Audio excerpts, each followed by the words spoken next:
Emmanuel Taban. Welcome back to the Spark 8 podcast. It has been a busy week.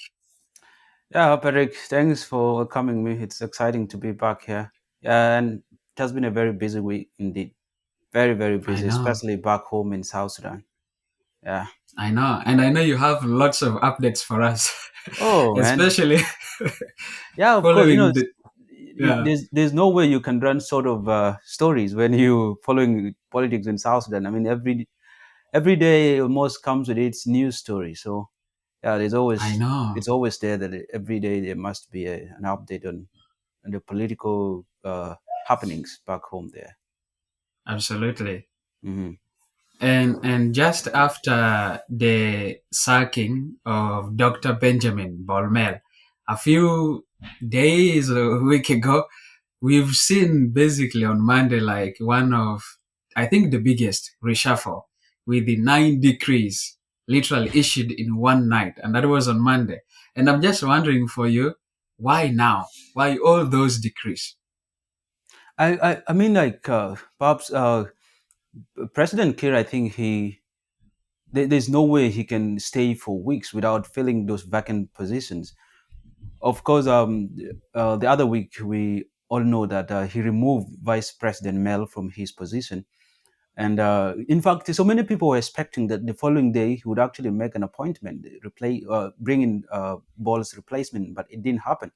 So he took a break over the weekends, and then on Monday, that is when he made the issued series of decrees that did not only bring in Ball's replacement, but also swept off some leaders and brought in a new one. And I think Kiir couldn't just like let the positions be vacant at that time. So it was the right thing to bring um, uh, the people at the right time, because I mean, in a country like that, if you keep silent for some time, then you're creating some kind of a uh, controversies in the mind of people. What you're thinking, people start having different perception. Yeah, but I think he did the right thing. He made the replacement so fast. Mhm. Yeah, definitely. I mean, some of these reshuffles, they cause a level of worry, especially amongst us as the ordinary citizens of South Sudan. Mhm. Yeah, Yeah, there's so many people who. I mean, one thing that people I think are failing to see is that you know, and I'm seeing it as a danger, is that we are normalizing it. It's becoming like a culture now. I mean, it doesn't even worry the people anymore. People know that every week or so, the president has to issue a decree relieving people, and that is the danger of it when it becomes a culture, a continuous practice. So I think you know the impact of that, and if there's any reason why people should get worried about these frequent decrees issued, it's not even about maybe the impact that the people who get removed, maybe at some point will defect and come back and wage some kind of revengeful fight against the president or government. But if there's one thing that people should get worried of, is the consistency and the normalization of this practice. Because if it is done like this, honestly, we are not going to have very good institutions built, and this at the end of the day goes down to the common person who get to be affected, and that is the danger of it. Yeah, it's the danger of that. absolutely, Right. absolutely. And I feel like honestly, like I think we have discussed this in another episode. Uh, the problem with this constant reshuffle of the cabinet is that these appointed officials do not have enough time to actually build strong institutions or to make, let's say, strong improvements in those Right. institutions and their ability to deliver services to the communities. Exactly. Yeah, Yeah, that's the huge, because I mean, you bring in someone today and then let them be in that position maybe for months or a year. I mean, a year is not enough. Even like 5 months, these are not enough for a minister to probably stabilize a ministry and come up with his plan, how he intend to make things, how like what policies he intends to initiate that can maybe impact on the the broader society. It becomes really hard when we see this thing happening consistently, that someone is not given much time to put down what they want to deliver in that specific ministry. And yeah, but it's just unfortunate that it's becoming a culture back home. But it's a worrying scenario right now. It should be a worrying thing to every South Sudanese that we are normalizing it. And when I see how people react to this, like every time the president issues it, it tells you clearly that people are getting used to it and they don't care anymore. They don't really care. Yeah, and honestly, there's almost like no stability in these institutions, as we have seen recently. No stability at all. No stability. I was just trying. If I'm to give like just a rough number, I think right from 20, not 2018, but this year alone, I think the finance and economic planning ministry alone has changed like over four ministers. I mean, if they are the same people, but at least the changes has happened like four times or so. So and you can see like a very very prominent ministry in a country Yeah, such as the Ministry of Finance and Economic Planning, that is supposed to, I mean, that is the engine of the entire country. The finance ministry plays a very very vital role. In other countries, that is the national treasury of the country. I mean, it controls the national resources, the national money. I mean, that is done by the finance ministry. And you can see that if you have like different people coming in within a very short time. So it poses like so many questions about one, um, like even the intention of these people, because they know that if they get into that position, perhaps they only spend like a little time before they are kicked off. So you see that someone comes into that lucrative ministry with intention of of skipping out with with something, because they know they're not going to survive there anyway. So they need to package themselves before they leave the ministry, and by the time they are shown the exit door, at least when they already have something in their pockets. And that creates a lot of governance issues within the country. It really really does. And it's not only the Ministry of Finance. We have seen this so many times. Even the vice president's position, we have seen several changes coming in over and over again. And yeah, but in the entire thing, it creates a lot of issues about the governance of the country, building strong institutions, trusted institutions, and students that are accountable. It's hard to attain it when we have this practice done every time. yeah, Yeah. and I think I agree with most of what you've said, All right. because I also feel like honestly, this kind of a constant reshuffle, what it does is that, just like you said, it encourages a culture of corruption. It Right. encourages a culture where these ministries and institutions that are ideally supposed to be accountable to the community become sites of corruption, become Exactly. sites of looting, become sites of embezzlement, and very many other um, acts that are really not in the interest of the Mhm. public. Right. You're absolutely right. Yeah, you are right. Yeah, that's quite unfortunate. And honestly, so when you look at the reshuffle that happened last Monday, um, do you think it was the largest, like single night reshuffle that we've seen since the 2018 peace deal, or do you think there are larger ones that we've had? It really becomes even hard to track which one is the largest, because we had, I mean, several of them that happened right from 2018. We have so many that are in one day is actually, uh, we've seen like over 10 institutions being affected in the previous. I don't think this is the largest, but I feel it's it's one of kind. And but the magnitude, the kind of people it brought in, and I think it's so heavy, because we've seen in one that brought in some changes into the VP position, and around four or three cabinet ministries, and then we have seen also the IGP. I mean, and some um, uh, how do you call it? Like I think ambassadors and kind of thing, envoys and Yeah, what. So yeah, presidential envoys. yeah, I would say it's not the largest, but it's one of the largest in the country. And I know if we are to go and track all the decrees issued by the president, there's possibility of us finding one that is greater than the one that happened last week. I mean, this week, early this week on Monday. Absolutely. And I Right. think we can definitely see that one of the most historic reshuffle I think that we've seen as a country perhaps is the one that happened in 2013, Yeah. December 15th. Yeah, that is they call it the mother of reshuffles.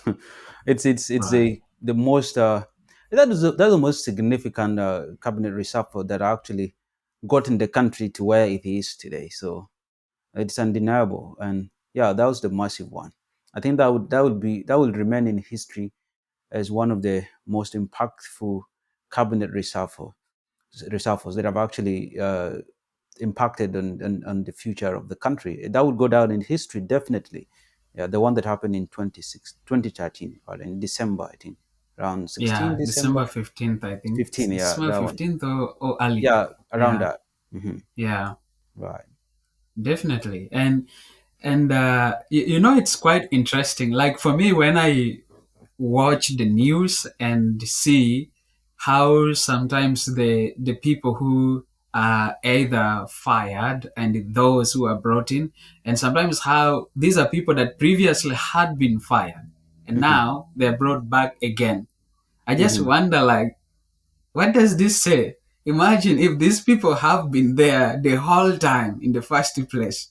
Imagine Yeah, maybe the kind of changes they would have made, exactly. because it so appears that at one point they trusted this person so much, maybe in between something happened, then they had to let them go, and again they realized, oh no, I think they are the right people for the job, so they are brought back again. Yeah, I think that clearly exposes the president's level of indecisiveness. I mean, there's no way you can dump someone today and then you go back to them and claiming they are the best. And then we have seen this happen so many times.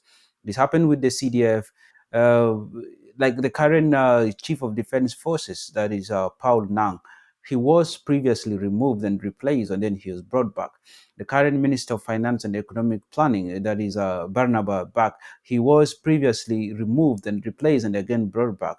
The same person, James Wani Igga, who was then the vice president economic cluster, was, I mean, it clearly exposes that sometimes the president is maybe um, he doesn't really make very good decisions, or if he does, I think there is. It tells me like there's a small clique of people maybe within his circle who are actually trying to ill advise him at some point. I always maintain the point that the president has some good advisors, sometime maybe, but also there are a section of people maybe in his circle who are trying to influence things happen, and that can easily be seen in some of the decisions that he make. I mean, it really doesn't make any sense. If you use common sense, you're removing someone on some basis. You don't even, and one of the funniest things that happens with this decrease is that the president doesn't come out openly and tell you the reason why they're actually removing someone. He didn't come out and tell us why Benjamin Bol Mel is removed, what crime he committed, and so with the other ministers and other leaders in the military or even in the civil service. This all happened. There's no any reason why, uh, any written statement that accompanies these decrees. So it really becomes very hard for us to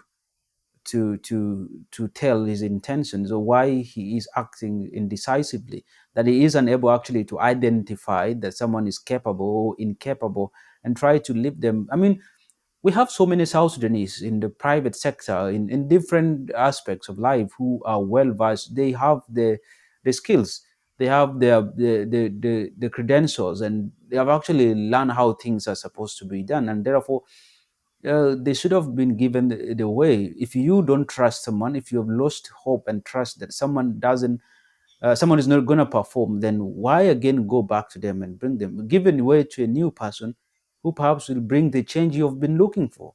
So I think that is one thing that this decrease actually exposes, that either the president is acting being indecisive. He doesn't have like, he doesn't also have maybe the ability to identify someone who can do the job very well, because and one of the qualities of, I always argue that one of the qualities of a good leader is the ability to identify someone who can actually deliver your plan. What do you plan for the Mm. people? Kir is a seasoned politician, is a seasoned leader. He should understand very well the people that are close to him. Who are those people that are capable? I mean, he has been in the trenches with some of these generals that are right now serving. He should have understand their personalities very well, their ability to perform tasks, and that shouldn't give him hard time.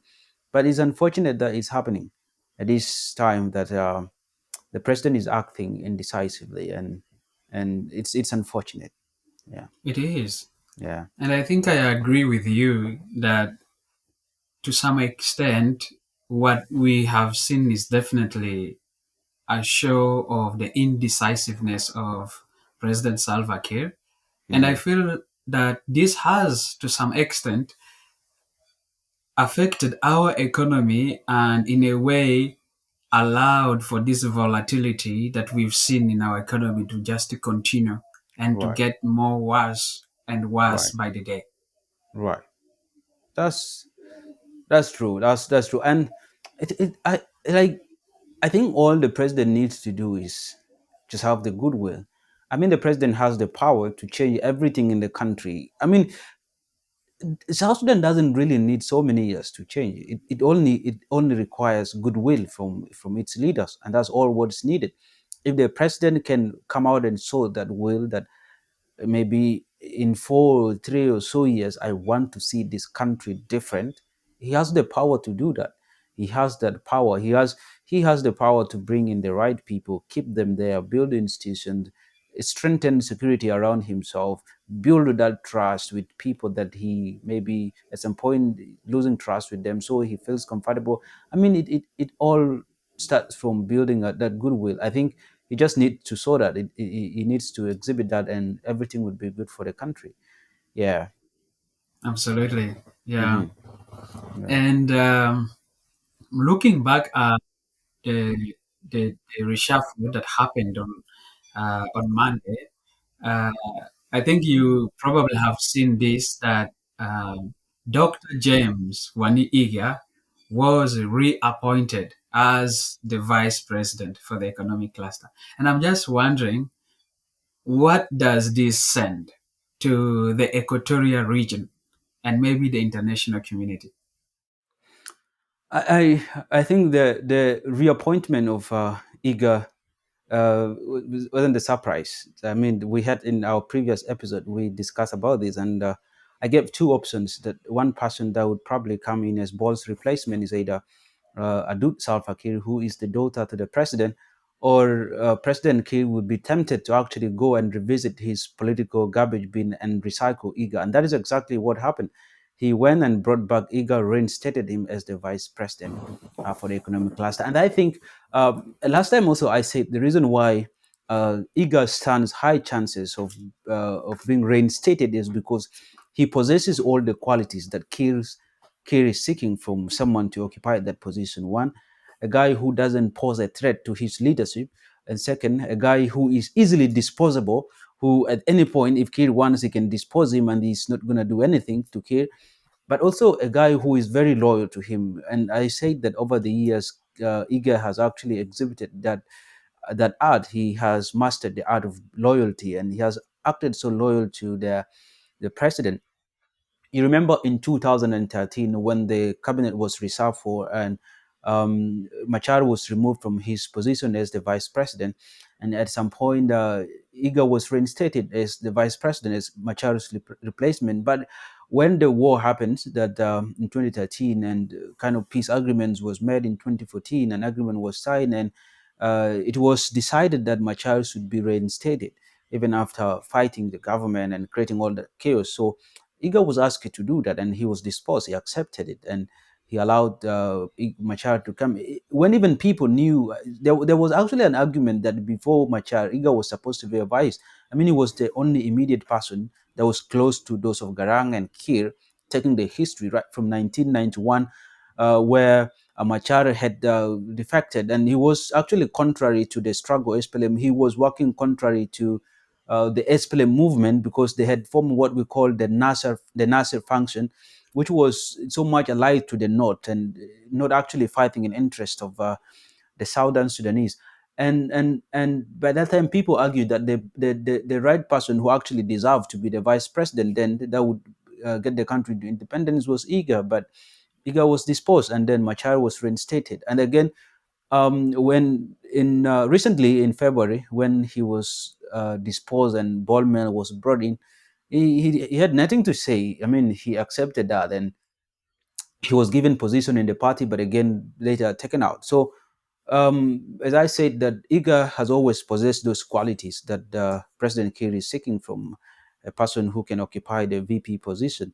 And it didn't take me by surprise to see that he was reinstated. Very exciting. But then to the Equatorians, I don't see any impact. That it's more of just a representation in the presidency, and that's what I'm seeing it, because we have a regional balance, because we have the president who's coming from Baral Khazar region. We have Tabandengai, who's coming from Upper Nile region. We have Mama Nyandeng, who's coming from Upper Nile region, and probably we'll have Machar reinstated, who's coming from Upper Nile region again. Um, and I feel that we might likely see a changes a little bit, because I don't think if Kir is going to keep two Equatorians in the presidency for the purpose of regional balance. Because right now we do have the daughter to the former liberation fighter, that is Josephine Lagu, as the vice president for service cluster.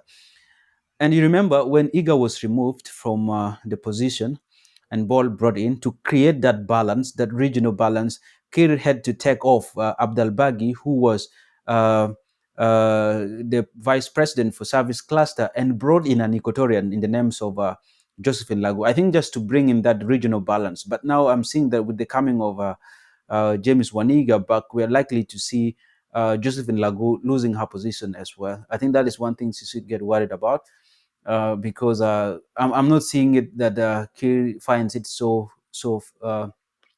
fine to keep two Equatorians in the vice president position. So we're likely to see in the next few days or so another another reshuffle or a decree issued, maybe taking out Josephine Lagu and bringing in a different person to the vice president. But that's just a prediction. That is, I'm suspecting that might happen based on how the things have been happening in the previous months or days. So, yeah.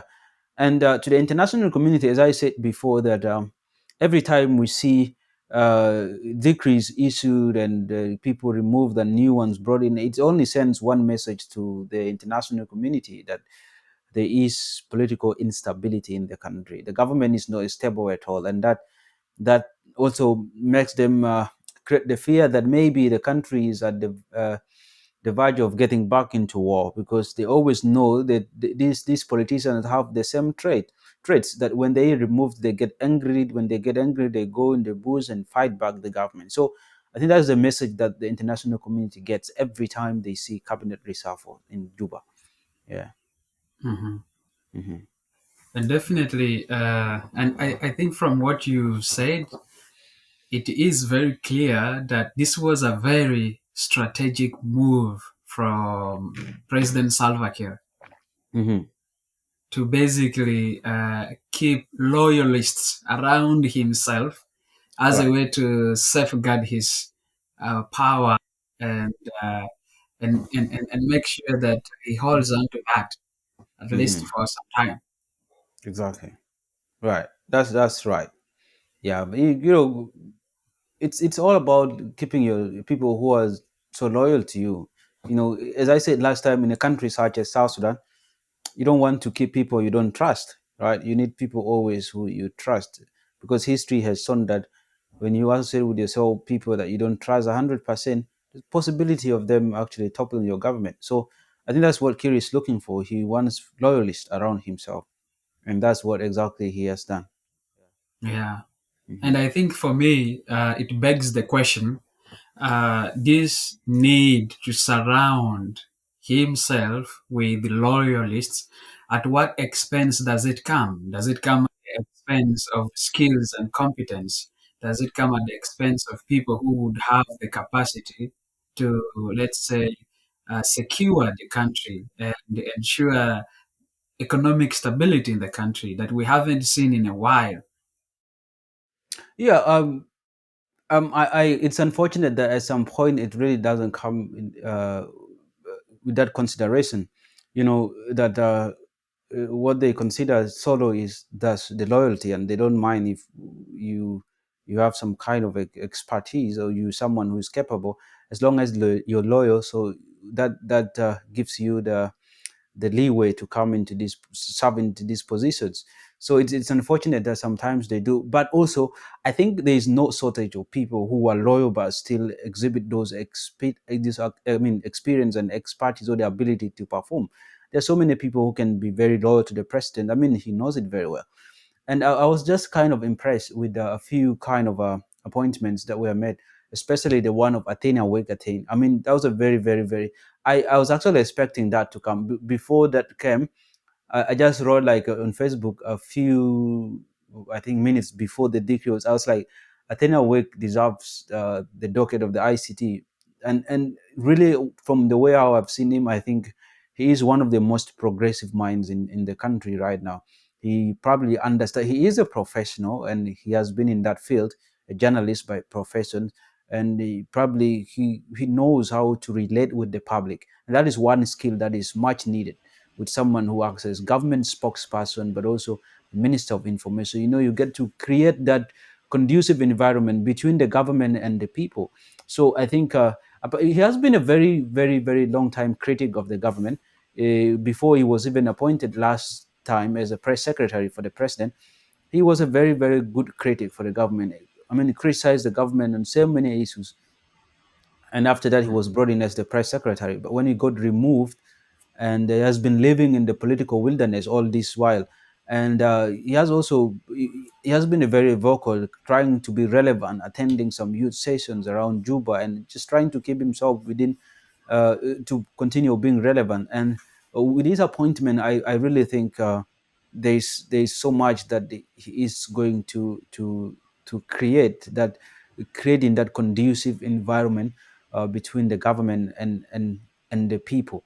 I think that was one of the most important appointment, and there's so many other appointments that actually I was impressed with, and but the one with of Athena Wake was outstanding, and I was so happy when I had that. And just today, when I was going on the Facebook, I saw one of his videos. I think during his homecoming what celebration, he gave a very, very promising statement where he said the Ministry of Information is going to be a home for the journalists, where when they find that they're getting arrested for issues of violation of the constitution, when they are performing their duty, they should run to the ministry for safety, and that is how the ministry is supposed to be. And that if any journalists get arrested in the due process of doing their job, they should give him a call. He's always going to be open, and he will always be there for them. I think that's a very, very huge and very important statement, uh, which I feel that being the minister, he can perhaps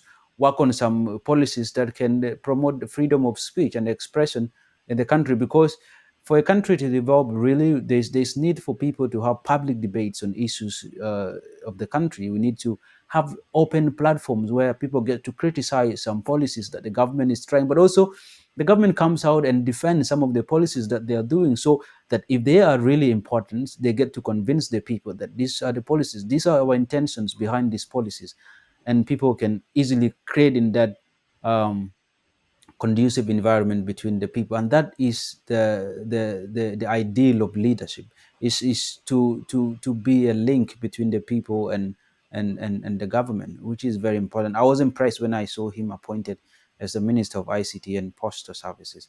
I think that was a very smart move by President Kiir. Yeah. Absolutely. And I think I agree too. Yeah. Right. And I think it's super important, definitely, to have spaces that allow for freedom of speech and expression. And I think these platforms are super important also for promoting public dialogue and Exactly. reconciliation, which we really need a lot as South Sudan, given the history and some of the horrible things that have happened in the country over the Right. years. That's right. That's right. We're seeing like only a few spaces. We really don't have so many spaces that can bring in the leaders and the members of the public together to converse on some issues. It's a very important step. I mean, for a country to, people are not enemies. Leaders are not your enemies, and the public, you're serving them. So therefore there should always be consistent uh, uh, a deliberate move by the leaders to engage the people, because if you engage them, you get to listen about their cries, what they want, what are the challenges they're going through, and that informs your policies, that informs the decisions of the government that you should take. I mean, if you don't get to listen from the people, then what are you going to initiate? What policies, what plans are you going to initiate that can help them if you don't listen to them? I think having such platforms are really, really very important. And with the coming of Athena, I think he should do that. And yeah, which is very important. Hmm. Absolutely. Yeah, Right. Hmm. I agree. And I think what we wait to see is the action bit of what he has said. Hopefully, he can deliver on the statement Exactly. that he made. Right. And I love something you said, that South Sudanese leaders are not our enemies as Hmm. the public. And I think the other way around is true. The public leaders of South Sudan should know that the public is not their enemy as well. And so when they're giving us the spaces, when we are demanding for the spaces to be able to freely express ourselves and be able to contribute to public debate and public dialogue, they shouldn't see that as a threat. And I think some of these spaces extend to include things like, for example, protests. Exactly. Yeah, That's true. I mean, protest and freedom of expression and the freedom to picket. I mean, these are constitutional liberties that are enshrined almost in every country's constitution. They are there, and in, on some international charters. I mean, that most countries are part of. So it gives you people the rights to go on the streets and protest. And the one thing that maybe people are not understanding, most of the leaders are not getting it right. It's that they feel when people go on the streets, they want to topple their governments. I mean, no. When people go on the streets, they're just simply telling the government to act, calling the government to act right, or maybe they are trying to express their dissatisfactions. And in the process of policy formulation is that there are some steps where you get to, in many countries, like policies are informed by I mean, when a situation arises, when there is a need for something, and you develop policies to settle that specific problem, or you develop solutions to do that. And there's a way where people bring up things. If people are not satisfied with the way how things are done in it could be in their constituency or in the country, in the broader country, what they do is that there are people who come up with that. We have the civil society that comes up and speak about this to tell the government to act. There's also the members of the public. They can come up through protest or demonstration, just writing on their cards and moving on the streets, telling the government to act, not necessarily to overthrow or to topple your government, but they're just telling you to act. And it should be those complaints presented in those ways that should actually inform the government decisions or the way on how they should create solutions to their country. And if they don't give people these platforms, then it becomes so hard for the government to know exactly what the people want, because every time people comes on the street trying to express themselves, telling the government what is not going right, they are shut down. then the people develop the tendency of always keeping quiet even when there are so many issues down, and therefore the government will not get to know about these things happening down there. And if the government doesn't know, of course, they will not act and they will not develop solutions to what this problem. And this is how countries or nations sunk. It's not good. Absolutely. Yeah, I Yeah. definitely agree with you. Yeah. And I hope really that the new appointments help contribute towards, guaranteeing and promoting our liberties that are enshrined in our constitution of South Exactly. Sudan. Yeah, maybe moving a little bit far from that.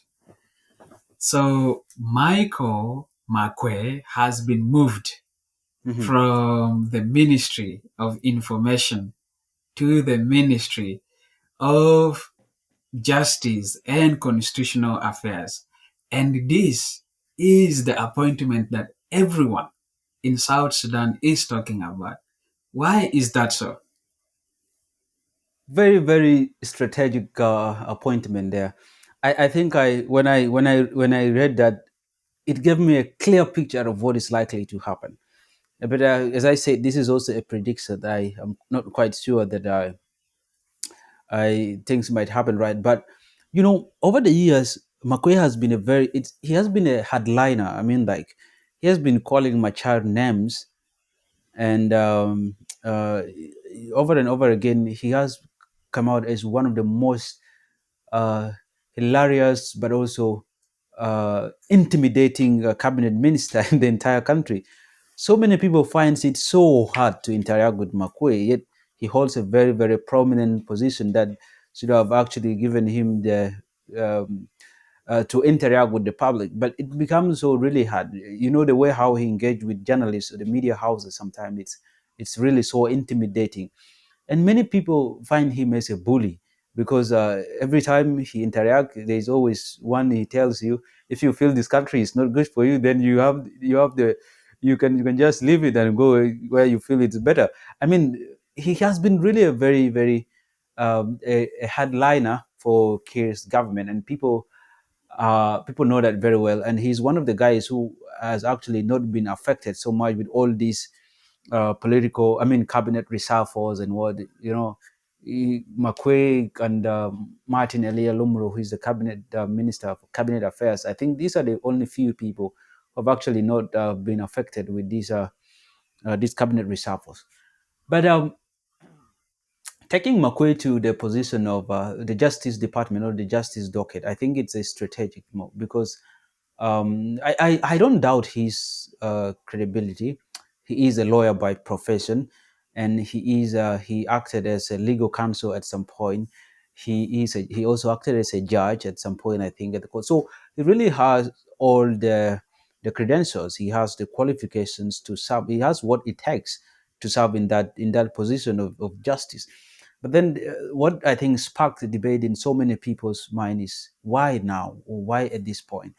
And when we looked at the changes that came, remember when the issue of Machar came up in early March about the Nasser incident, and he was locked in, and then they set up a committee of investigators to go and carry out, if at all he is associated with the incident that happened in Nasser. It was the Ministry of Justice and Constitutional Affairs that actually came out and read out the charges against Machar. Remember, it was the Honorable Dr. Akech Geng, who was the then former Minister of Justice. He came out and read those charges against Machar, and which actually initiated the court to be established and to carry out the prosecution of Machar. So, and over the time, as this trial was progressing, we have seen so many discussions about the possibility, and people were saying actually one of the guys who was so much uh, into these mm, trial of Machar was Mel. There was this kind of debate where people say Mel was the one behind this trial of Machar. He was feeling he doesn't want Machar to be there in the position and kind of all this kind of stuff. And there was also these allegations going on. I don't know if it's true, but that's why I'm saying it's allegations that the prosecutors actually those these lawyers who were the prosecution team, they were actually given a day like $6,000 per day, and they were funded by Mel. That's what I read the other day. So with taking out of Benjamin Bol Mel as the vice president economic cluster, and putting Makuei into the Justice Department, probably tells us that in the next few days we're likely to see like a change or a shift in the trial of Machar. And I can't tell exactly if it is a positive or a negative one, but if it is a negative one, it is going to. I mean, if it is a positive change in favor, because I mean we're likely to see that um, Makuei influences the decision that is going to be made in this case of Machar. Either one, making sure that Machar is made a free man, or the entire case is dismissed. It comes out and dismiss the entire case, or like, of course, being the Minister of Justice in other countries is referred to as the Attorney General of the country, and therefore in any case that uh, it's against the state, especially like the one going right now, it is the state against the likes of Machar. So the state has the right to withdraw the case out. They can either say, okay, we're not interested in this case anymore. They can withdraw it out, and then Machar can be reinstated. So if there is any change that is likely to happen, we might see that. So yeah, I was saying we're likely to see a different shift in the case of Machar, either the case being dismissed by the same ministry that actually made the charges against him, which is now being led by Makuei, or we are likely, if it changes to be a negative one, then it's going to be a one that it's going to be so intense. But I don't really think Kiir wanted to make a political blunder in this case by by continuing with this case, and maybe hoping to see a verdict that can make Machar guilty of all the charges that were made. I mean, if he does that, then that would be a political suicide for him. I don't think if he will ever be interested in taking that direction. I don't think so. Yeah, but the appointment of Makuei to the justice, I think it's influenced by the ongoing trial of Machar. That was the major decision that actually influenced his appointment towards the Justice Department. Right. Right. And when you look at how Michael Makuei has spent what, maybe 12 years calling Riek Machar a traitor, including on live radio, basically. Hmm. When you see his appointment, don't you think it is directly going to influence the results of the trial of Riek Machar in favor of the state? I, I really don't think so. I mean, I really don't think if Kerry is interested, or if the state is interested in really continuing with the case of Machar. I don't really think so. They are interested, and as I said, that if they really decide to go that direction, I think it's a direction that will take the country down. And I don't see it being the right. I mean, uh, there are situations. Machar. I mean, Makuei might have been calling Machar names, and but also he has to know that uh, there is someone who is above him, and that's none other than the president. You might have said that based on the situations at that time that were actually in play, but I think this is a time where you can take. I mean, politics, you don't have to. In politics, you don't have to be constant. You know, the way how you act, the way how you don't have to be constant. You always have to be flexible in different situations. You don't have to remain rigid in the way of your thinking and the way how you relate with some people. And I'm seeing really that there is I see that there is a new kind of I think the president is really being fed with the new advice, I guess, if not from the daughter, I mean from someone. But I feel that the presence of Adud right now as a presidential senior presidential envoy, I mean, I feel like she's really making a very high influence right now in the government indirectly by advising the president. But some of the decisions that I see coming out, I just see them as her influence. And especially the one that led to the appointment of Mabur Garang. So many people claim a few weeks ago she was in Nairobi with Mabur, and then uh, later Mabur was appointed. And I think if there's no any political advisor for advisor for Kir who would actually mean good for him and wants to advise Kir to continue prosecuting this case to an extent where they uh, pass a verdict that finds Machar guilty. In that, I mean, we all know the impact of treason. He either go for life imprisonment or he's executed, which is not good. Which is not good. I don't think this will ever happen. And when it happens, the country will definitely go down. And I don't think Kir wants to see that happen, or any other leader, or even Makuei himself. He doesn't want to see that happen. Yeah. Right. Hmm. And so Amnesty International and the UN have called the trial of Riek Machar as politically tainted. And I'm just wondering, like, the appointment of Makuei, does it kill any remaining hope of fairness in this trial? I mean, the appointment of Makuei, I really don't. I'm not looking at it from the negative point of view, but I'm seeing, if the appointment of Makuei could even mean like uh, the results from the international community, maybe regarding the issue of my child. There's a way how the international community can punish you when they find that you are not doing things in their interest. They can withhold some kind of support that they are giving you, like make so much, insert a lot of pressure on you, even withdraw their embassies or their support from you, and in that way they're indirectly calling you to act in a very rightful way. So I'm not looking at the appointment of Makuei as a like a final nail maybe on the hopes of of the issue of my child, but it could be I mean driven by the positive move to actually suspend the case of my child, or even just influence some kind of verdict that can work in favor of my child, and then we see them released. Yeah, so and I think Kir by this time he should have been informed maybe by the intelligence of the country, or from the view how the public has been viewing this issue, and the international community.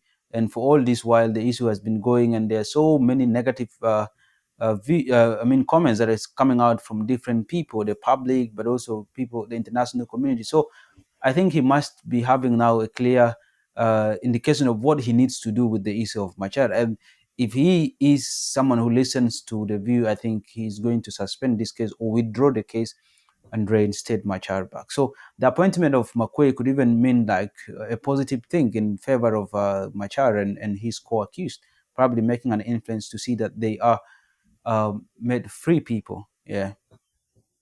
Absolutely. Hmm.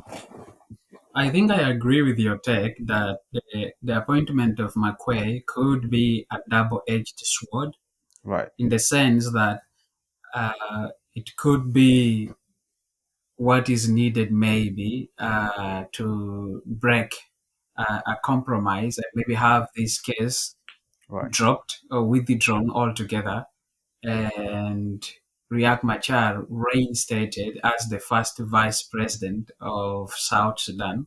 Right. But also there is the possibility of the exact opposite, which could mean, for example, maybe he is found guilty and he's sentenced to maybe life in prison, or he is executed, or he is exiled again. Do Right. you see this as the best scenario or worst case scenario that could happen? Um, I, I think if they are to make um, an influence into this case, and then which is meant to maybe come up with a verdict and finds Machar guilty, then they will be left with only one option. The only option that is close to not being seen bad is maybe to exile him.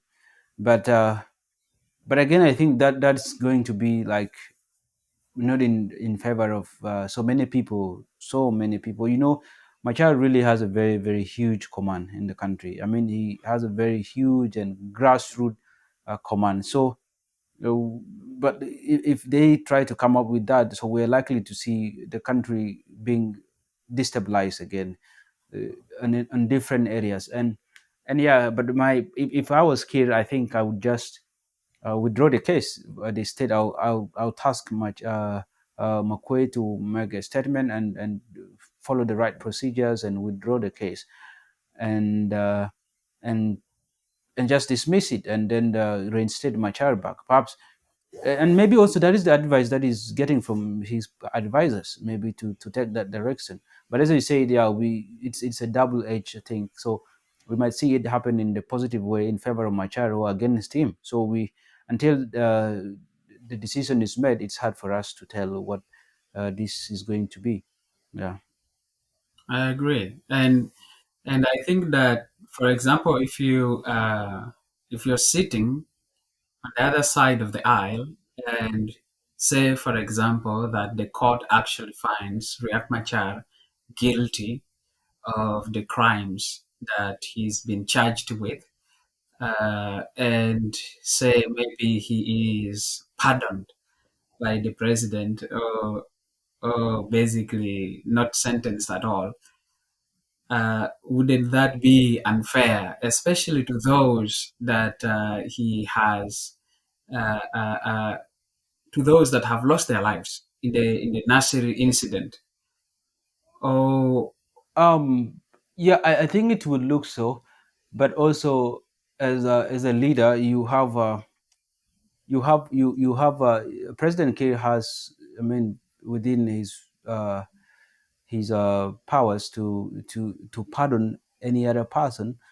But I'm looking at that being the wise decision to either continue with the prosecution and finds my child guilty, and then he goes on and pardons him, and like, make that pardon for him. I mean, it makes him look like a saint. I mean, it makes him like someone who he will come out, like people will see that, you see, he has been charged, was found guilty, he committed this crime, but the president came out and pardoned him. So I mean, he'll garner a lot of support and sympathy from the entire country. But I think it will also be unfair to the lives of those who were lost. Perhaps but to do that, they can as well generate a body of people who can do a compensation for the lives that were lost in Nasir. So they can initiate that, and if they are really serious about that, they can set up a team that can work towards the compensation of the victims of the Nasir incident. So they can time it that way, and then you compensate them, the families and relatives of those who were killed in the Nasser incident. But then yeah, I think that's totally up to President Kiir. He has the right to do that. But I think the only good thing that is good for just to create the perception in the eyes of the public is to continue with the case, but then influence maybe the judiciary, of which I don't advise to really do it, and come out with a verdict that Machar is not guilty. I think that is the most wise thing to do. You don't have to dismiss the case. One, if you dismiss the case, it will first look like you have wasted state resources in initiating a prosecution which you do not want to sustain. You'd have wasted the state resources in doing that. And second of all, uh, like it doesn't really give the government a very good image. If you started something and then at the end of the day you withdraw it doesn't give you a very good makes you put you in a good place. So suspending the case to me is not the best idea, or dismissing it is not a best idea. And charging my child with I mean, finding him guilty and then want him to face the penalty for that, which is either execution or life imprisonment. It's not a wise decision either. um, uh, charging, I mean, finding him guilty and exiling him might be kind of, I would say it's a middle kind of thing. It's not the best, but it's not the worst either. So it can do that. But I think the best thing to do is to run the entire process up to the end, and just insert some kind of influence somewhere, and that finds Machar not guilty. And when Machar is found not guilty, they reinstate him back.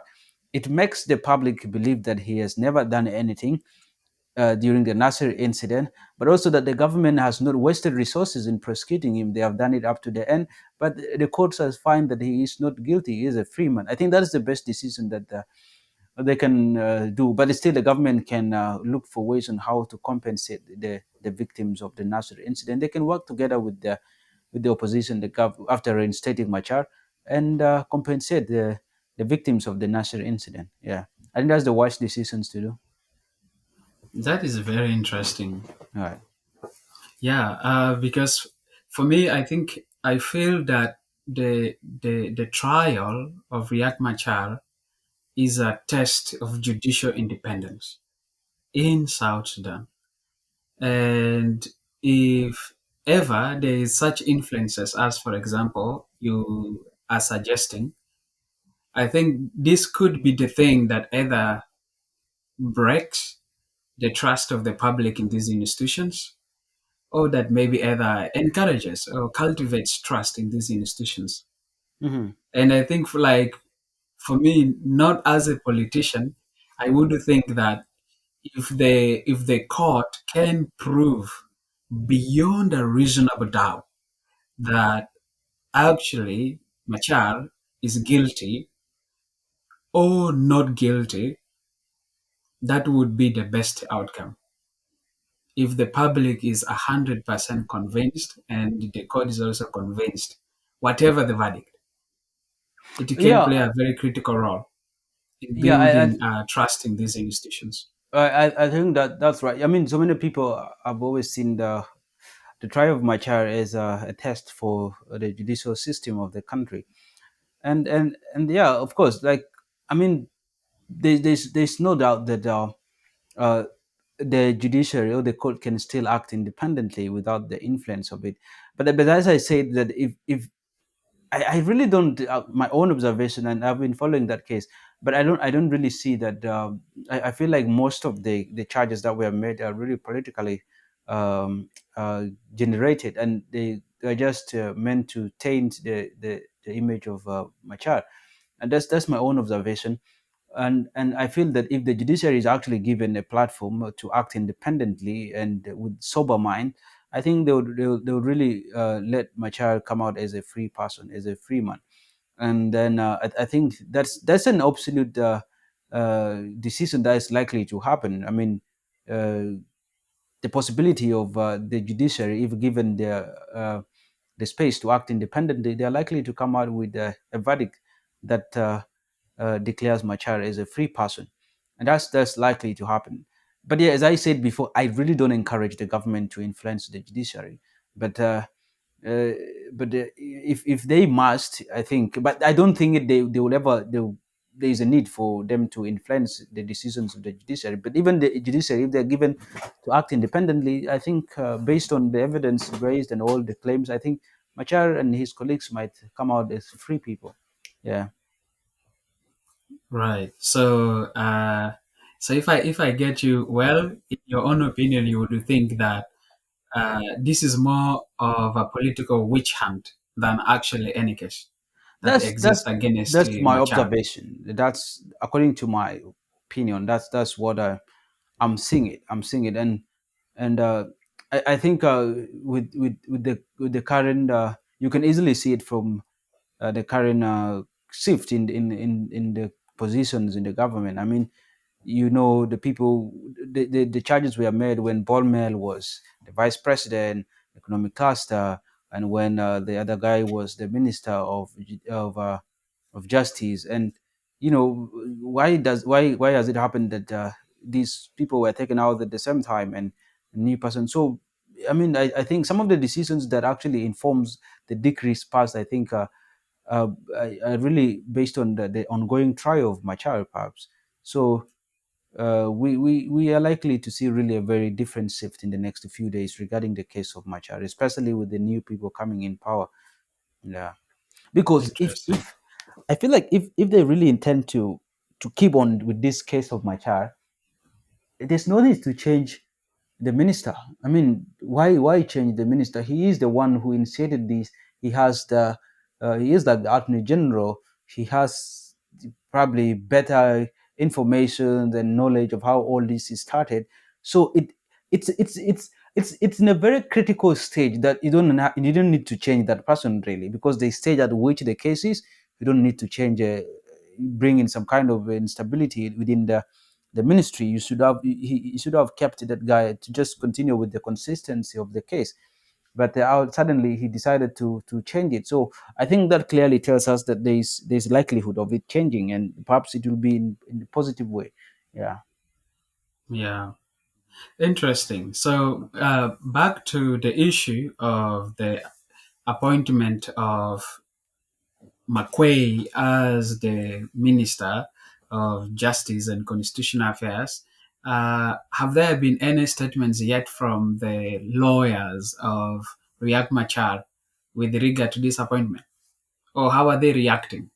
I I haven't read any reaction from the defense team, but I and also the silence speaks a lot. I mean, because I've seen that I've seen this circulating online about I can't confirm if it is true, but I'm seeing ongoing debate about Machar Kiir having like a private meeting with Machar. There's ongoing meeting, and there are plans of reinstating Machar, and this has been really ongoing on the social media.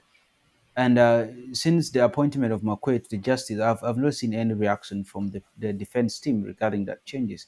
And that perhaps will tell us that perhaps there's something going underground about this case that we might not understand. It can only be understood in the next few days when it actually takes the direction. So until that time, I think it's hard for us to tell exactly what these intentions are for the new appointments.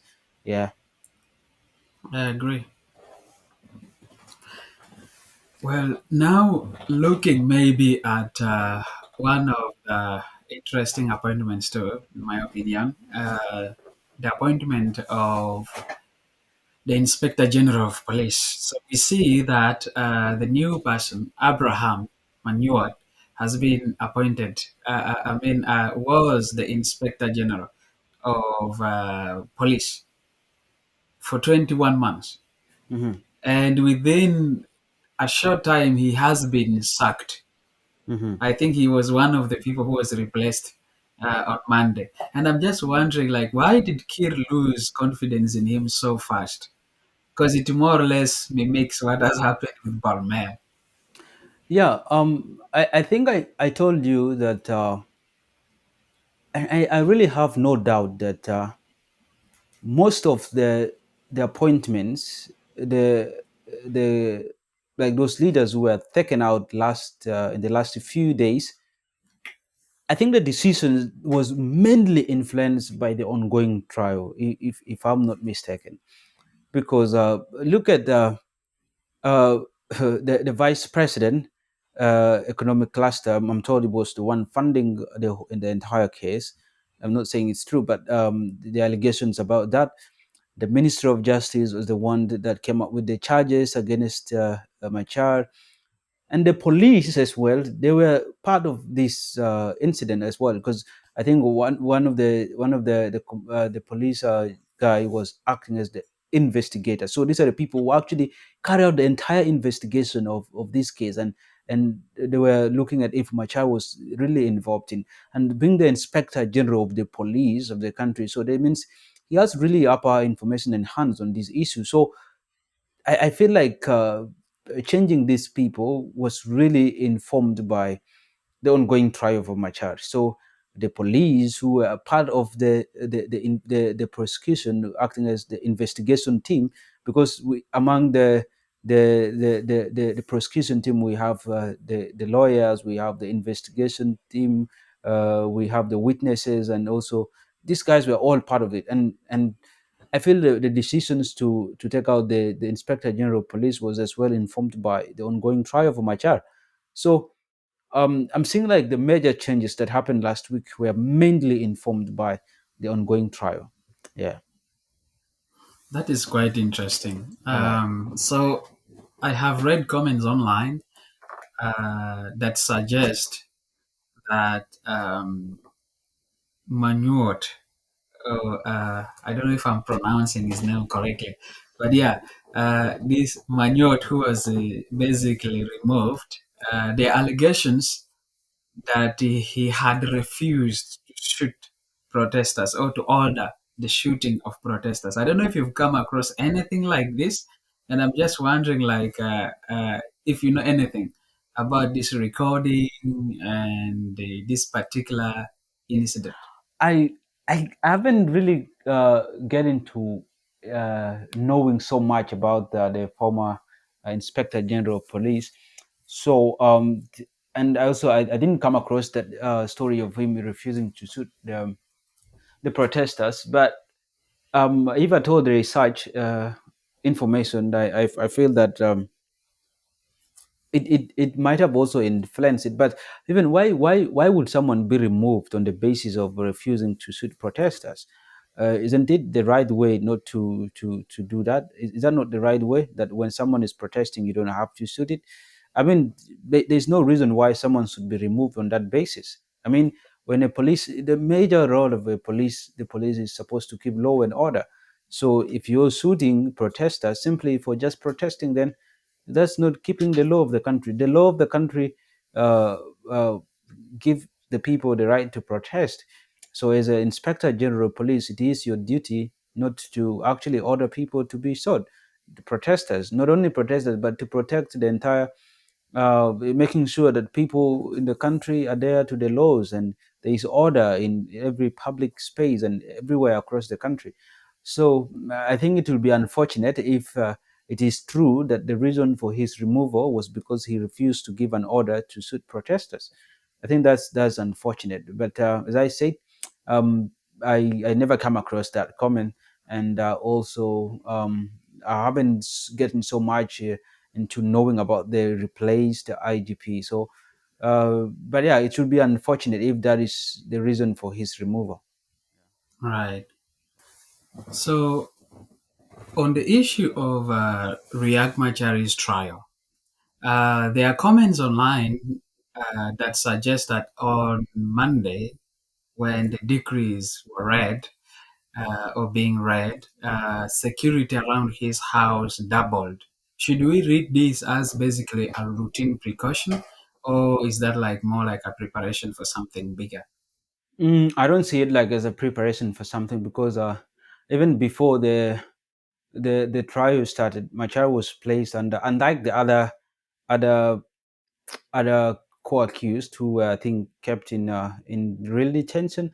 Machar has always been put under house arrest. I mean, he is in his home, and therefore, if you are in your home, definitely you'll have to be. If you're under home arrest, so there is a possibility of people being around you, and I think the reason why maybe they beefed up the much security around his home is because of the intensity of the decrees that were issued last night. Perhaps people see that maybe there could be uh, uh, anything coming up because of the decrees issued, and maybe the military or the police try to just increase on the deployment around his home. But I don't see it like as a signal for something bad coming up. I mean, it's a routine. If he is put under house arrest, then there's need to deploy security personnel around his home to not only to protect him, but also to make sure that he does not escape, or something else. So yeah, but I think if there is an increase in deployment of police around his home, it's not mainly because something else bad is coming up. I don't see it that way. Yes, I'm seeing it as a routine protection that is offered to him because he's under house arrest. Interesting. So if you look at the decrees that were read on Monday, and when you look at all of them together, do they signal that the 2018 peace agreement is effectively dead? I mean, the peace agreement, I would say, if I'm given that, I'd even declare it dead before the recent decrease. I mean, because if we look at the peace agreement, um, the agreement is a composition. I mean, it came out as a result of different warring parties coming together. We have the SPLM in government, we have the SPLM IO, we have a South Sudan Opposition Alliance, we have the political detainees, and other people. So these all come, I mean, came together and formed the peace agreement. And therefore, the peace agreement, whereas it gave powers to the president to actually make appointments, but it didn't give like these absolute powers. And it said that in an event where there is need to create some kind of maybe appointments, it should be done in consultation with all parties, especially the SPLMIO. And and over again, I've seen that I think the president has taken like um, not a unilateral process of making appointment. I mean, he has taken it like his personal decision, deciding on his own and making appointment, and that is clearly against the peace agreement. We have seen the peace agreement, I mean, violated in so many cases where the countries, even in March this year, where there was violation of the ceasefire, where in Nasir there was exchange between the government. We have seen attacks in different parts of the country, in Morobo, in terms of a Nimule Road, where I mean, intercommunal fight that is mainly because of SPLM-IO and the SPLM party. I mean, to me, this agreement has not only been dead from last week, but even before that. So um, I think the decrease issued is a clear manifestation that it's actually it's dead right now. We have seen elections being postponed not once, not twice, but so many times. We have seen the lack of goodwill and political goodwill shown by the leaders to actually uh, take the country out of the transitional period, which is, I think, is deliberate. So, and this clearly tells us that the agreement has not been followed by all the parties, not only the SPLM in government, but also the SPLM-IO and other parties to the agreement. So I feel it's not only last week that the agreement is dead, but the agreement has always been dead. So the thing we are seeing is that the country is running on the mercy of God. So yeah, it's not informed, or it's not run based on the agreement. That's what, to some extent, maybe a few uh, instances we can refer it to the agreement, but most times I think it's not run by what is stipulated in the agreement. That is a very interesting take. All right. Mhm. Yeah, and I understand, for example, that we are supposed to have our next elections in 2026. And I'm just wondering, like, for you, do you think that is possible? Are we going to see that happening? Mm, I I I I think I'll be the first person to uh, to say no for an election next year. If at all we are having, I would rather opt for having an extension in the transitional period than having an election next year, because uh, what does having an election? I mean, there are prerequisites for having an elections. Before you have an elections, you need to carry out at least population census in the country that clearly informs the voter register, that gets the National Electoral Commission gets to know how many people in the country, how many are in the voting age category, that tells us that maybe in these elections we have this number of people that are expected to go and vote, and we get to know them so that it informs the results of an election. We need to have a permanent constitution, a constitution that clearly informs a country how it's supposed to be governed. We don't have that done yet. We don't have a permanent constitution. For us to go into an election, we need to have like an open space given to all political parties to operate without without them being mistreated. They're given the freedom of association is given. I mean, all these are not actually, we're not seeing them happening right now in the country, and therefore, if we get tempted to get into an election next year, I think that would be one of the worst thing that will happen for the country. The country will really not be on the right side.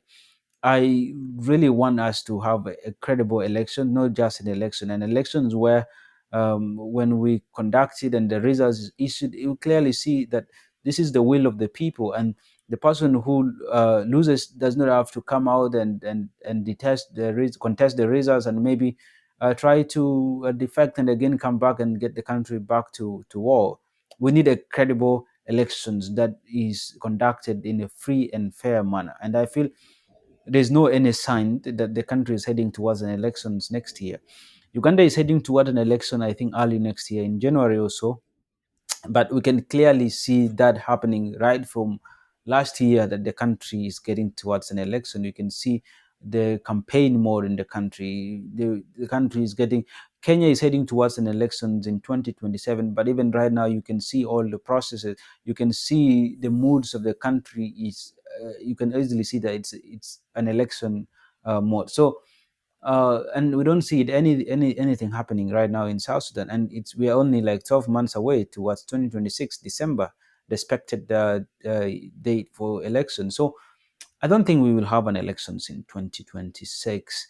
I would rather encourage us to have an extension than having an elections next year. Yeah. Oh, elections cancelled indefinitely. Sorry. Oh, elections cancelled indefinitely. No, I wouldn't encourage elections to be cancelled indefinitely. I mean, um, we should give ourselves, I think, uh, a, a very good number of years, and then we work toward that. And every, as I said before, that clearly, it's just a lack of political will from our leaders to really make sure we could have elections next year if the leaders are very very serious about it, but they really don't see that as something that they need to do it right now. But also having elections cancelled indefinitely, that means so much for the country. We will likely get into the worst situations that will take us time to come out from it. So it's better to have an elections conducted in the next few years, but not immediately next year. So we can give ourselves some time and make sure we have a constitution, a permanent constitution established. We have a space open for political parties, but also individuals to act freely. We have population census that informs our voter register. We have I mean, we create a fair environment where elections are done in the most free and fair way, and that when the results comes out, no one doubts about it. And I think that's the most important thing. Yeah. Yeah, Hmm. hopefully we get to see that happen. And Right. so President Salva Kiir is 74 years old, and he has had a lot of health issues recently. And I think you probably have seen him go to like UAE so many times for treatment and stuff like that. Who is being groomed as his successor? Or do any of the appointees that basically were appointed on Monday say anything about that? Um, I wouldn't really say that the president is grooming someone, but we can easily see from his actions. I mean, the we can easily see as the who is right now within the government acting as the right hand of the president. So you don't have to really get deep into that before you realize. And yeah, but I think I was saying this, that so many people claim that Adud is being actually groomed into the throne, and there are people also who claim that even Adud is the de facto president. I mean, he's actually she's influencing, making most of the decisions right now indirectly, and the president is only occupying the position, but most of the decisions are being met by her. But I was saying this, that if I was really a dude, I wouldn't want to come into the presidency through that way.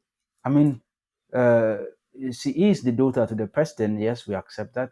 And just like any other South Sudanese protected by the laws, he has the right to serve in any position that he's appointed to. And he is a South Sudanese. He is a land person. He's young and probably bears the hope of the young people of the country. But as a daughter to the presidency, that alone is a privilege. Serving in that position of a special envoy, that is another privilege. So if I was a dude, I really wouldn't accept myself to come through that manner to the presidency. I would rather craft my own way, and that can I can do that from the position that I'm serving in today. Make sure I go across the country, engage the people, engage the young people, and in case elections come, I can influence. I tell my dad that maybe this is the time I want to take leadership of the party, go for the national convention and ask the people to vote for you to be the flag bearer of the SPLM party. Come through that man. I think it makes you well respected than when you're just getting groomed that way. When you're getting when you're brought up to power through the way how maybe the president just handpicked you and put you there. I mean, you lost respect from the people, and people see you as nothing but just because you're a daughter to the president. That's why you're quiet. But get it through the most uh, uh, good way. I mean, we have seen sons and daughters of former presidents that have actually came to the presidency not because they were just groomed that way and then picked, but they came through very, very interesting ways, and people live to respect them. Especially when we look at Kenya right now, the immediate former president is a son to the first president of the country, Uhuru Kenyatta. He was never handpicked. He came through all the necessary process, joined the political party, served in the lower position as a member of parliament, he served as a cabinet minister, he get to learn about how things are done. And then he went through leading the party, asking for nomination to be a flag bearer of the party, and he wins. He contested in elections, he fails, and then again try again, he wins. So that's how it should come. And right now, the only person that is respected in the country is Uhuru Kenyatta. He's respected more than the president, and that is because he came through a very, very good way. And I expect Adud to come also through that manner. She shouldn't really be in rush to get into the throne. I mean, she's pretty young and an exposed person. Perhaps she understands how things are done in other countries. She had the privilege to maybe live in other good countries that have a good democracies, and I think that is the thing that she needs to bring back home. Make sure that I don't have any problem if she advises the president at her stage right now because that is her work. But make sure the decisions you're giving the presidents are the good ones that can easily make the country look better, create the initiative. And when you do that, people get to love you naturally, not because you're a daughter to the president. People even forget the fact that you're a daughter to the president because I always have the argument that in the next few years to come, we are not really majority of South Sudanese who are exposed, majority of South Sudanese who are learned, who know how things are done in other countries, who really have the interest that things get to be done the way how other countries are done. They're not necessarily going to look to their leaders because they come from the Dinka tribe or the Nuer or they're Equatorians. They're not going to really get bothered so much when you're daughter to the liberation fighters, but all what they want is that you get to do the right thing at the right time, do the right thing for the country. That's all what matters in the next few years. And I think Adud is pretty young, whereas many people believe that she's being groomed for the throne. I hold the view that she shouldn't take it that way. She should always craft her own way of getting into power, and she should get it through a very, very credible way, not just being handpicked and because she's a daughter to the president. That will mean so much negative to her if she accepts to be done in that way. Yeah, Yeah, she has to find her own path to the exactly. presidency. Right. and Yeah, and and I I agree with think you on she that. is really a capable person, I would say, and I don't doubt her abilities. I mean, uh, she can easily create a very different path for herself and use it even to clean the image of his father, and I mean of her father and the SPLM party. She can revive the SPLM party into something interesting. I mean, there's no any political party right now that has the grassroots like the SPLM party, and I personally feel that if I am a registered voter and if I want to vote something, I mean, and the SPLM party at all have the good leaders who really possess what I believe in, I'll definitely vote for the SPLM party, because this is the party that everyone in the country grew up in, and they know that this is the party that actually had the interests of the people. And it's very easy just to go back to the drawing boards and know what this party represented before, what are the things they believed in, bring back those things to life, and just implement them. So easy. So you can easily win the support of the people. Yeah, Yeah, and we look forward to seeing that happen. exactly. Yeah, I do. Yeah. Any final thoughts? Um, I I I think one more appointment that that also there is the appointment of I think an envoy to the Middle East, Yes. which is I Monica. think Monica Achol or someone something else. Like I think Yes. Monica Monica Achol. Achol Agwek. Yeah, I think that that's really a very interesting thing that I am looking into right now. I'm not quite sure if we had an envoy before, or this is completely a new. Do you think it's a new thing? It's a new position, or we had it before? I think we did have it before because it looks like she was just reinstated. Right. So it does appear to me that Achol has actually served as an envoy before. Yeah.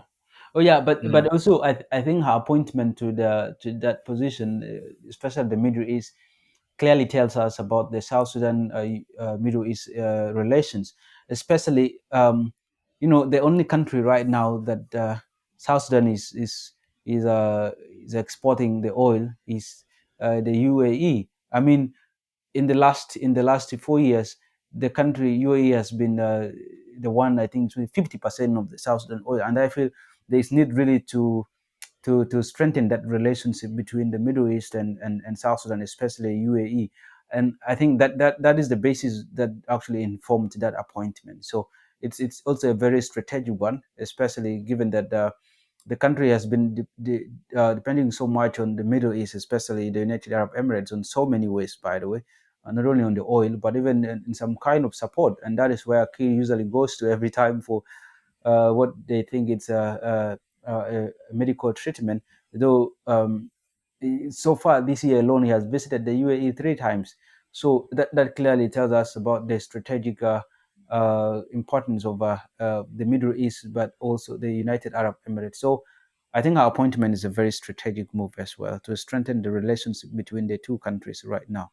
Yeah, and especially the fact that South Sudan only depends on oil, and the UAE is one of the countries that takes much of the country's oil. So a very very strategic move there as well from President Kiir, I think. Yeah, Absolutely. And hopefully, Monica will get to play a very significant role in exactly. revamping our oil sector because I think at the moment, oil production is at the historical low, Hmm. especially from South Sudan. Exactly. That's right. Right. Yeah. I wonder Yeah. what she's going to do different.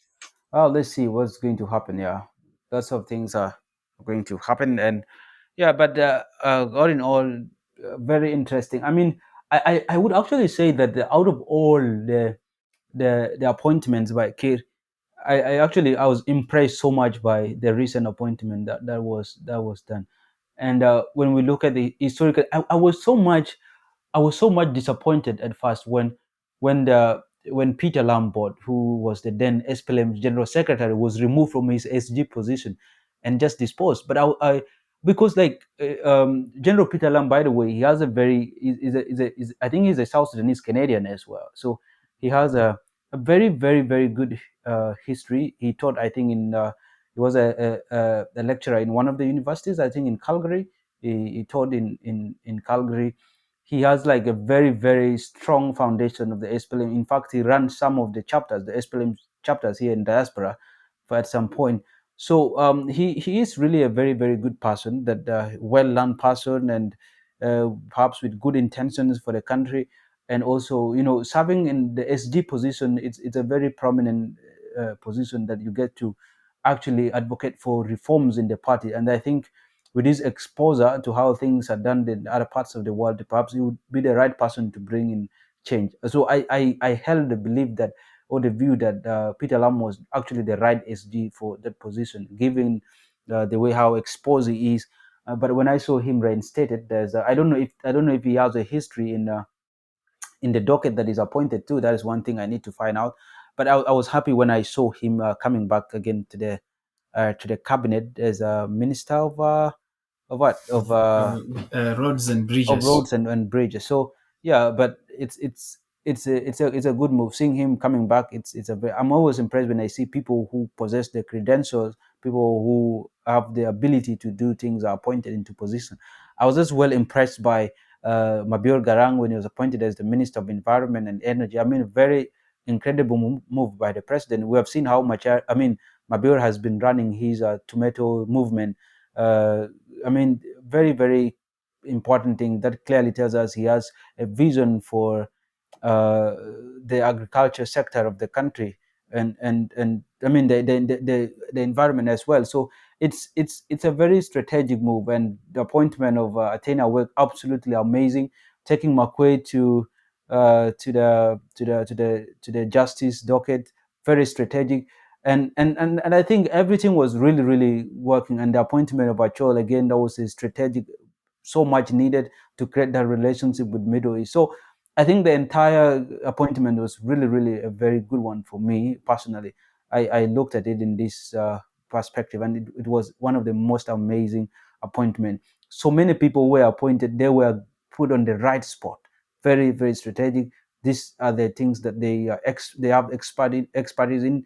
Makuei is it's a lawyer by profession, and he acted as a counsel and a judge. He deserves to serve in that position. Athena worked professionally, a journalist, and he really deserves. He probably know the ethics of public relations, put in the information and government spokesperson position, very strategic. And Mabir Garang as well, based on his history of wanting to, I mean, the agriculture kind of thing. I think that means so much. And in all, that was a very, very good appointment by the president there. Yeah. Absolutely.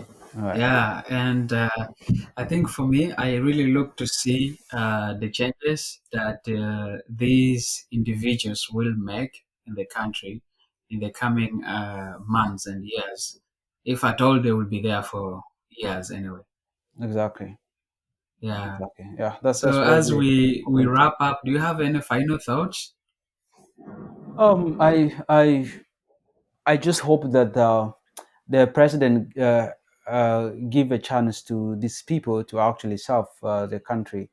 I mean, it wouldn't look so much good when we have these people in the next few months again uh, removed from their position. Let's give them at least time to serve and they deliver. Let's get to know what are their intentions. What do they have that they want to deliver to the people? It gives us the chance to identify their ability, but also build institutions and build good solutions that would solve the problem that our people are facing. So I think that is one thing that the president needs to do. Perhaps if there is needs to make lots of changes, he doesn't really have to do with the cabinet. Perhaps majority of the changes, if he wants to make it, if he has insecurity kind of feelings, then he should deal with the military. But just leave the cabinet alone. Give the cabinet time so that it develops some good time to work on some of the things that needs to be done. Yeah, Right. So we can have a stable leadership. exactly. Yeah. Yeah, Working to stabilize the country and exactly. its economy. That's right. Yeah. Well, thank you so much, Emma, for coming on to the Spark It podcast again. Thanks. No, thanks, Parik. No problem. So, Yeah. yeah. And if you're a listener and you tuned into this episode, thank you very much. And we hope that you can leave us a comment and contribute to this conversation. Sure. And this has been the Spark It podcast. Take very good care of yourself. Until next time, peace. Cool. Yeah. Yeah. Very good one. I think I like the flow of the